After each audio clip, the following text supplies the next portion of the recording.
CBN Eleições 2012. E o CBN São Paulo segue a sua rodada de entrevistas com os candidatos à Prefeitura de São Paulo. Até o dia 4 de setembro, nós vamos ouvir aqui, ao vivo, das 11 às 11h30, os 12 políticos que querem comandar essa que é a maior cidade do país. Hoje nós vamos ouvir Fernando Haddad, do PT. Professor da USP, ex-ministro da Educação, Haddad tem 49 anos, é formado em Direito e disputa pela primeira vez um cargo no Executivo. Olá, bom dia, candidato. Bom dia, Fabiola. Uma satisfação retornar à CBN. Bom, no início da sua campanha, o senhor inclusive esteve aqui e disse que a expectativa era chegar aos 2 dígitos justamente nesse momento, nas pesquisas eleitorais, né? E não foi o que aconteceu. Na última pesquisa da Datafolha, divulgada ontem, o senhor tem 7% das intenções de voto. 8%, bem abaixo, inclusive, de 7 para 8, cresceu isso. Na última foi 7, 8. E na Ibope, 9. Isso. E bem abaixo do segundo candidato, né, que é José Serra, pelo menos nessa pesquisa Datafolha. O senhor considera, o que deu de errado? Aqui vários ouvintes, inclusive, perguntando se é questão de mensalão, o julgamento do mensalão, a aliança com Paulo Maluf, a saída de Luiz Erundina da sua campanha, a ausência de Marta Suplicy. Qual foi o problema de não conseguir chegar aos 2 dígitos como o senhor estava prevendo? Bom, eu não tenho essa avaliação. Eu penso que nós chegamos praticamente aos 2 dígitos dentro da margem de erro. 9 pontos é quase 10. E eu penso que agora o jogo é para valer. É o chamado treino com bola. E você vai poder apresentar o seu plano de governo. Muito difícil você se fazer conhecer sem a TV, né, e sem rádio. Muito difícil mesmo, uma cidade com mais de 8 milhões de eleitores. O corpo a corpo, ele serve mais para você compreender os dramas que a população está vivendo, que são muitos na cidade de São Paulo. O grau de rejeição do candidato da situação, José Serra, e o grau de descontentamento com a administração Kassab é tamanho que você tem que ir para a rua para conhecer os dramas que a cidade está vivendo. São muitos, Fabíola, posso te garantir. E eu aprendi muito com a população paulistana sobre saúde, educação, transporte público. São questões que realmente vão receber uma atenção muito grande do nosso governo. E eu me dediquei muito, talvez mais do que qualquer outro candidato, ao plano de governo. Fui o único candidato até agora que apresentou, não um receituário de pequenas propostas, mas um plano consistente e global para a cidade de São Paulo. São mais de 100 páginas disponíveis no portal da minha campanha, em que o eleitor vai poder aprender da leitura todas as propostas da nossa coligação em relação aos tópicos mais importantes que hoje afligem os paulistanos. Então o senhor acredita que é só o desconhecimento? O senhor acredita que o julgamento do mensalão, a aliança com o Maluf não prejudicaram? Nada disso. Veja bem, nós temos uma coligação ampla. Eu não acredito na fulanização do debate. Se cada um for ter que responder pelos outros, você responde por você. Eu respondo pela minha biografia. Eu tenho uma vida acadêmica na Universidade de São Paulo. Me graduei em Direito, fiz mestrado em Economia, doutorado em Filosofia, sou professor da USP, me preparei para ocupar os cargos públicos que eu ocupei, fui subsecretário de Finanças na gestão da Marta, assessor do ministro Guido Mantega da Fazenda e ministro da Educação por 6 anos e meio. Eu tenho, portanto, desde os 18 anos de idade, são 30 anos de trajetória ou na Universidade de São Paulo ou no serviço público.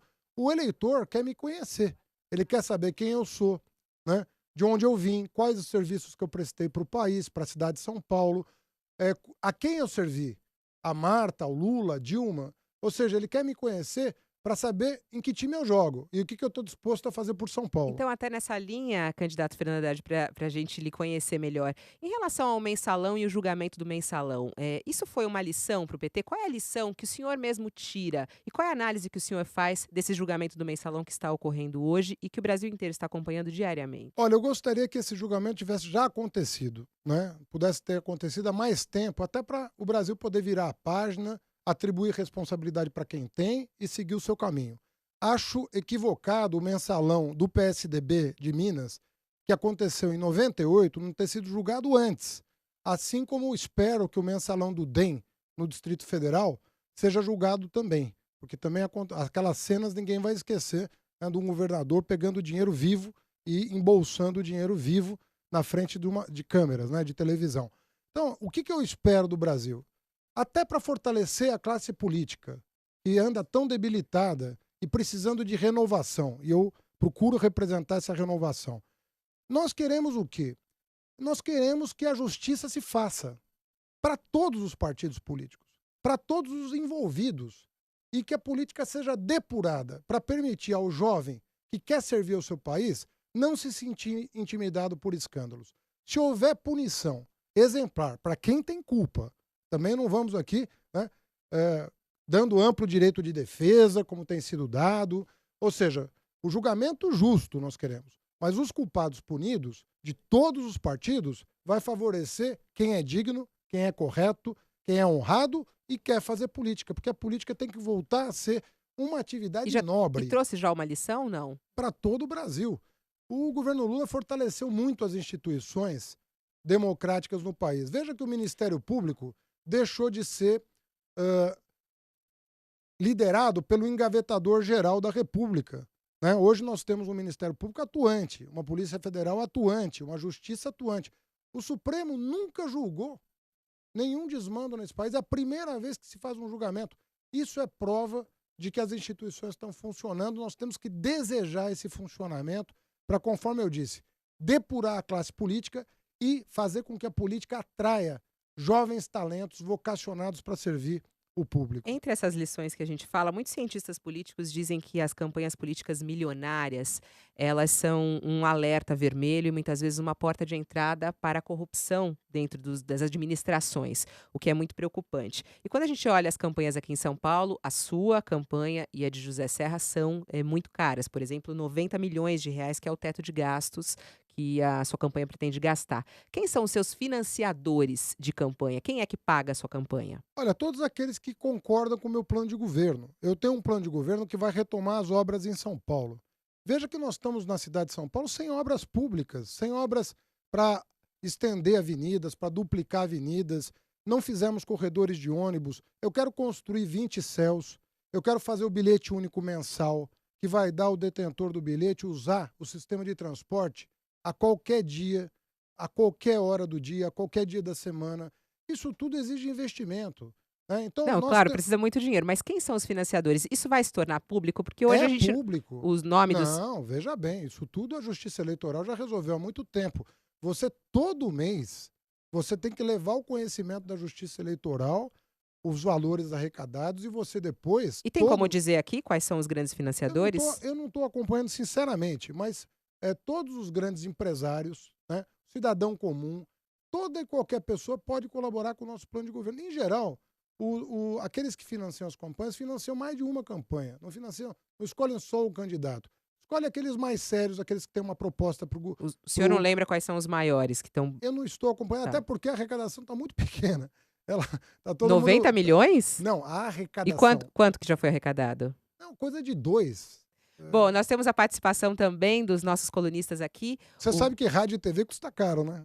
Você é de rádio, você sabe disso. Bom, Carlos Alberto Sardenberg está conosco na linha. Olá, Sardenberg, bom dia.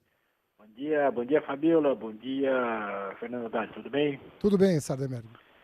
Olha, ainda nessa linha que Fabiola estava levantando agora há pouco, sobre a contribuição de campanha, e o senhor havia falado em ideia de fazer grandes obras, né, fazer céus e fazer obras de infraestrutura, etc.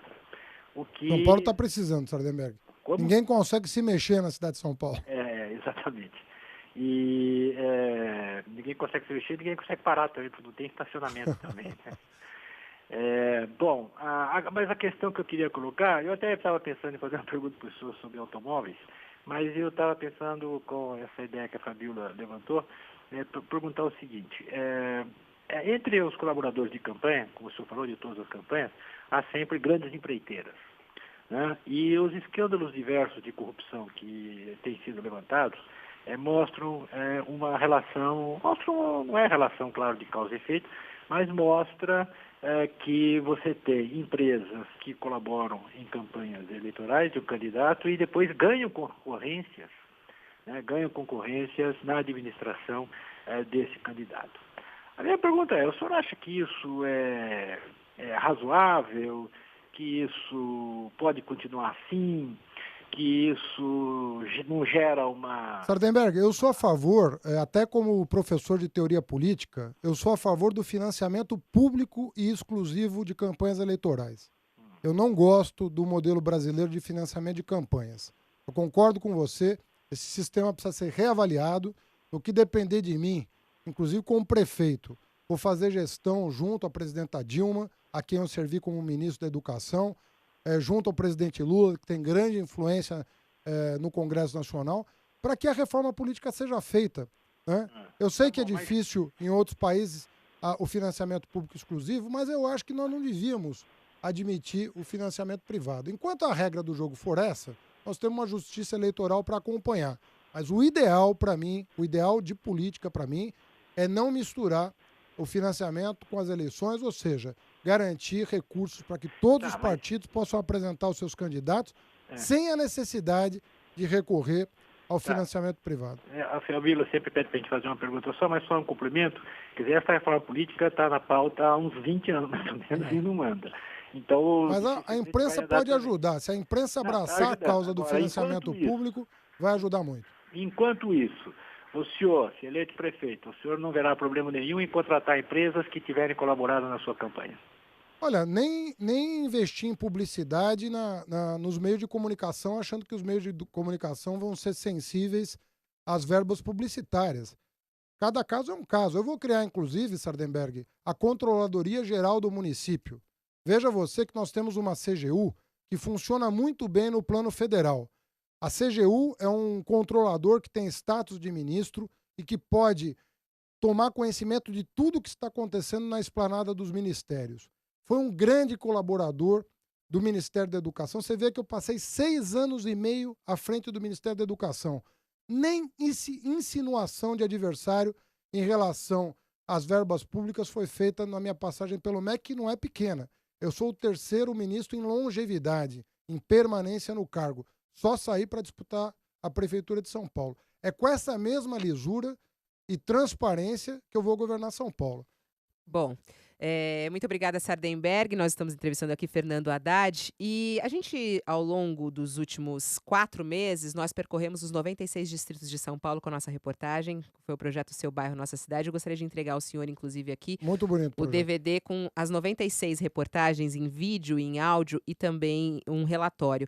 E já emendar a pergunta, a desigualdade na nossa cidade, e não só a desigualdade financeira, a gente está falando, mas sim a desigualdade no geral, em questão de infraestrutura, é algo enorme em São Paulo. Quais são os seus projetos reais para isso? Como é que o senhor pretende reduzir essa desigualdade e levar mais infraestrutura para a região mais periférica de São Paulo? Você está falando de desigualdade social? Social, isso. Desigualdade social, desigualdade de infraestrutura, desigualdade em relação à saúde e educação também. Bom, vou falar de algumas das principais propostas do meu plano de governo.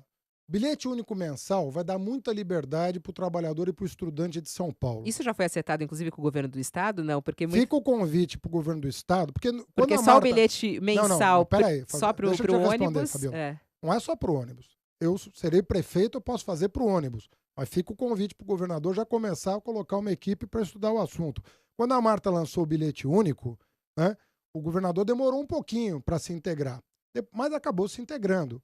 Nós vamos lançar o bilhete único mensal na expectativa de que o governador se sensibilize um pouquinho mais rapidamente e acolha a proposta de permitir, como o cidadão de Paris, de Londres, de Nova York, pagar uma tarifa mensal e usar livremente o sistema de transporte a qualquer dia e hora. Por quê?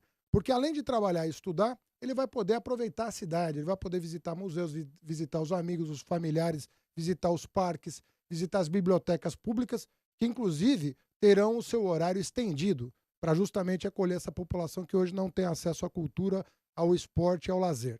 Vamos introduzir algo que eu fui pioneiro no Brasil. Como ministro da Educação, eu fui o que mais promoveu a educação de tempo integral. Eu farei em São Paulo a educação de tempo integral. O lugar de criança e de jovem é na escola, não é só por 4, 5 horas, não. É os 2 períodos, de manhã e de tarde, para que as pessoas possam não só aprender leitura e matemática, mas também ter acesso à cultura, visitar os equipamentos públicos da cidade, fazer uma aula de judô, uma aula de dança, uma aula de canto e assim por diante. Uma outra coisa, em cada região das 31 subprefeituras, nós vamos instalar um centro de saúde hora certa, que venha a ser esse centro. No mesmo lugar, nós vamos ter 3 em 1 equipamento.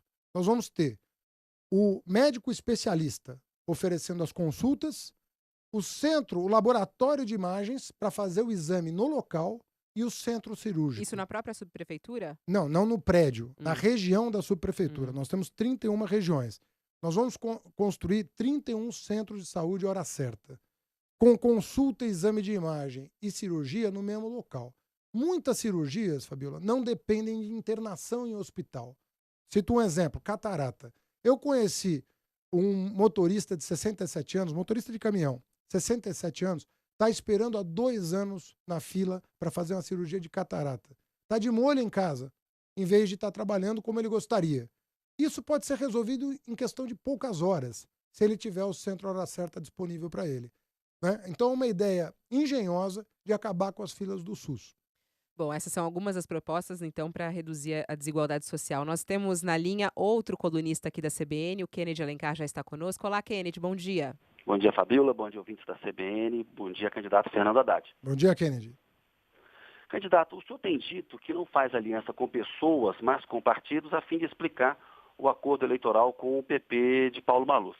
No entanto, o senhor e o ex-presidente Lula, que é o seu principal cabo eleitoral, tiraram uma foto com o Maluf, que é um personagem que simboliza a corrupção na política e que o PT combateu a ferro e fogo no passado. O senhor e o PT também chegaram a tratar de uma aliança com o PSD do prefeito Gilberto Kassab, mas agora há pouco aqui na CBN o senhor fez críticas a um político do qual o senhor esperava apoio eleitoral. Eu pergunto ao senhor, a foto com o Maluf e a articulação fracassada com o Kassab não foram erros estratégicos que tiram a autoridade? Kennedy, não procurei o Kassab, não. Quem procurou o Lula foi o Kassab para oferecer apoio. Você mesmo relatou, você mesmo foi ao hospital procurar o presidente Lula, na falta de candidato próprio, oferecendo apoio para nós. A própria imprensa noticiou o meu constrangimento com essa aproximação do Kassab, em virtude de que, desde o ano passado, eu me colocava como o candidato da mudança e não da continuidade. Agora, veja bem, o PP, ele está no governo Lula desde 2004. Inclusive, o Maluf é aliado do Alckmin aqui no governo do Estado, com cargos importantes na administração do governo estadual. E eu não acho justo cobrar o governador Alckmin da aliança com o Maluf, porque não penso que o governador Alckmin tenha feito uma aliança pessoal. O governador Alckmin foi em busca de base de apoio de um partido importante no Brasil, que é a 5ª maior bancada no Congresso Nacional, para dar sustentação ao seu plano de governo. Assim como eu pretendo ter toda a base aliada do governo Dilma comigo no segundo turno para derrotar o candidato da situação, José Serra, e mudar São Paulo. Então o PMDB... Deixa ele concluir a pergunta. Só. É que ele parou de falar, eu não ouvi. Seguinte, me perdoe, Kennedy. A foto com uma... Acho que a gente teve um probleminha com a ligação. Ele estava falando sobre a foto do Maluf. Inclusive, nesse ponto, já que ele tocou nessa... tem muitas perguntas de ouvintes perguntando sobre a sua aliança com o Maluf. Tem gente aqui falando assim, justamente eu iria votar no Haddad. Eu não voto mais nele porque ele fez essa aliança com o Maluf. É uma pergunta aqui de uma ouvinte, a Ana. Tem uma outra questão que, inclusive, a Luísa Erondina deu uma entrevista ao Congresso em Foco e criticou mais uma vez essa aliança, dizendo que o PT comprou o apoio do PP, entregando um cargo com altas verbas no Ministério das Cidades em troca de 1 minuto de TV. E o senhor, na sua campanha, inclusive agora diz o novo. De certa maneira, essa aliança com o Maluf não é o velho, não é a política velha. O que é o novo e o que é o velho para o senhor nesse sentido na área da política? Não vou apresentar um plano de governo como eu apresentei, com propostas ousadas para São Paulo, inclusive do ponto de vista do transporte público, saúde e educação.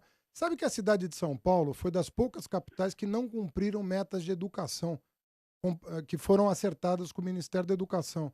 A nossa cidade de São Paulo está com uma educação aquém das principais capitais do país. Mas então, e o modo de fazer política? O modo de fazer é um modo que eu fiz política do Ministério da Educação com apoio de todos os partidos. Eu tive no Ministério da Educação... Essas alianças em troca de... Deixa eu lhe falar, deixa eu lhe responder.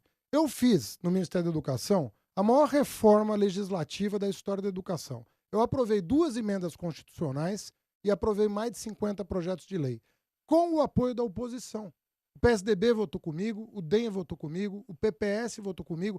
apesar desses partidos não serem da base do governo e apesar de alguns desses partidos terem pessoas que estão hoje sendo criminalizadas e respondendo a processos. Então eu não vou contar com o apoio do DEM, porque o Demóstenes Torres teve problema com o Carlinhos Cachoeira. O DEM é uma coisa, o Demóstenes, que teve o seu mandato cassado, é outra Isso coisa. se aplica, então, ao PP de Paulo Maluf? Isso se aplica a qualquer um. Quem faz errado pode ser do PT ou do PSDB, tem que pagar. Agora, a aliança para governar São Paulo, eu não vou abdicar de apoio de partidos políticos para governar São Paulo de acordo com o meu plano de governo. Eu não vou abrir mão de uma linha do meu plano de governo que eu apresentei antes das eleições, Bom, não depois. o Kennedy já está na linha. Kennedy, conclua sua pergunta, por favor. Era só rapidamente, candidato, para perguntar para o senhor se a foto com o Maluf e a articulação fracassada do PT não foram erros políticos da sua campanha e que tiram autoridade para o senhor se apresentar como um candidato ousado e nos sinaliza que o PT está disposto a repetir a política do é dando que se recebe. Não é porque o Alckmin tem o apoio do Maluf que isso justifica o senhor também ter o apoio. Não estou justificando, Kennedy, eu estou dizendo que eu vou contar com todos os partidos da base aliada do governo Dilma, sem fulanizar. Eu busquei, por exemplo, o apoio do PR.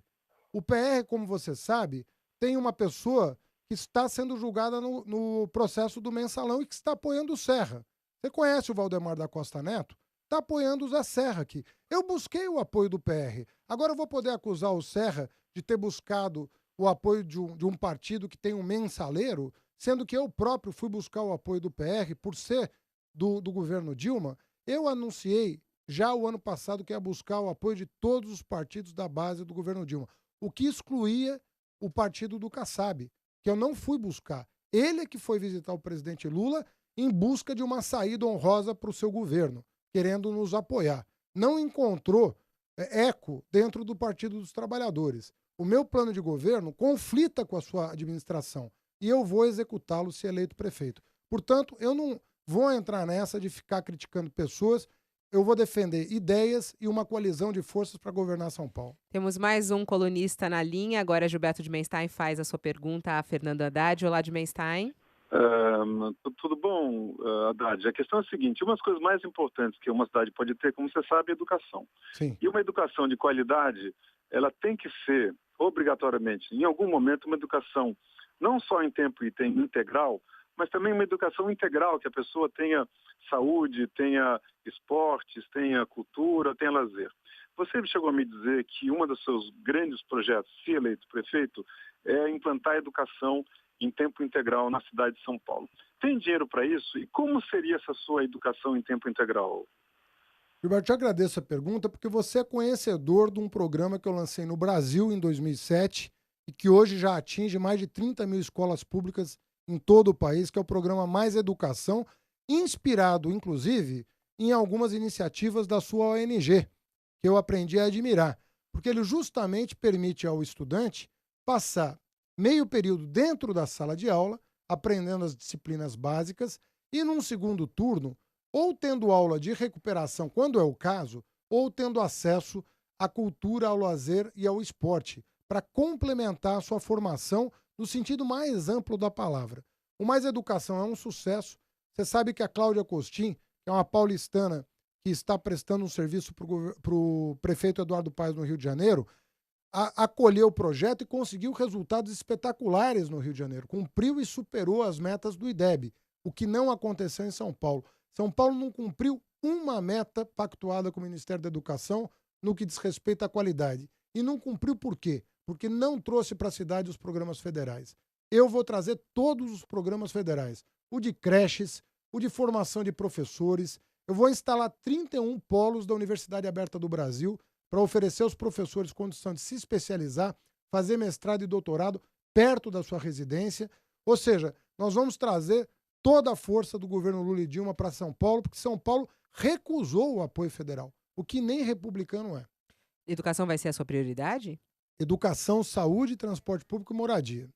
Bom, vamos fazer aquele jogo rápido aqui para a gente saber um pouco mais das suas ideias em relação a outras questões que às vezes a gente não consegue falar aqui Pois não, Fabiano. pelo pouco tempo. Monotrilho, a favor ou contra? Não dispenso tecnologia. Acho que tem que ser apurado em cada momento em cada bairro. Não dá para ser uma solução generalizada para a cidade. A favor, então. Calçada paga pelo munícipe ou pela prefeitura? De quem é a responsabilidade da calçada? Sou a favor da manutenção da legislação. Quem Do não cuidar da munícipe. calçada, isso. Quem Ele não cuidar paga da a calçada. isso. Terceirização das creches, que é uma das polêmicas em São Paulo, isso vai continuar ou não? Acho uma oposição boba. Você pode conveniar e construir creche pública. Eu vou fazer as duas coisas. Paralelo. Paralelamente. Aluguel social como forma de moradia para as pessoas, é uma saída, não? Sem produção de moradia, como acontece hoje, é um equívoco muito grande. Nós vamos construir 55 mil novas habitações populares na cidade de São Paulo. Pedágio urbano e restrição à circulação de carros em São Paulo. Enquanto não se retomar o investimento em transporte público, qualquer nova restrição é um equívoco. Fim da sacolinha plástica nos mercados, uma também das questões em debate hoje na cidade. Manter o ritmo atual até para testar o que está acontecendo. Né? Se bem que eu Deixar acho pela que, justiça. eu acho, Porque é um projeto da prefeitura, inclusive. Eu acho, sinceramente, que a prefeitura investiu tão pouco em coleta seletiva de resíduo sólido que ela está apontando para o detalhe e não para o substantivo da coisa. Aliás, no seu plano de governo fala sobre resíduos sólidos e também de restringir o acúmulo, né, e a produção excessiva de resíduos. Vai vir alguma multa por aí para quem produzir muito lixo ou não? Não, nós vamos fomentar a coleta seletiva na cidade. 1% não dá, né? 1% de reciclagem. Estacionamento público construído pela prefeitura. Sim ou não? Com parceria privada. O melhor e o pior de São Paulo. O melhor é a vibração de São Paulo, né? O pior é a falta de gestão da prefeitura. E qual é o político que te inspira? Lula. Fernando Haddad, muito obrigada pela entrevista. Obrigado a vocês. E até uma próxima. Até. Hoje nós ouvimos Fernando Haddad do PT aqui ao vivo e você pode participar amanhã também. Teremos entrevista ao vivo das 11 às 11h30 com Levi Fidelix. Essa entrevista fica disponível no site da CBN. Você pode acessar no www.cbn.com.br. Vamos agora ao Repórter CBN, na sequência mais CBN São Paulo.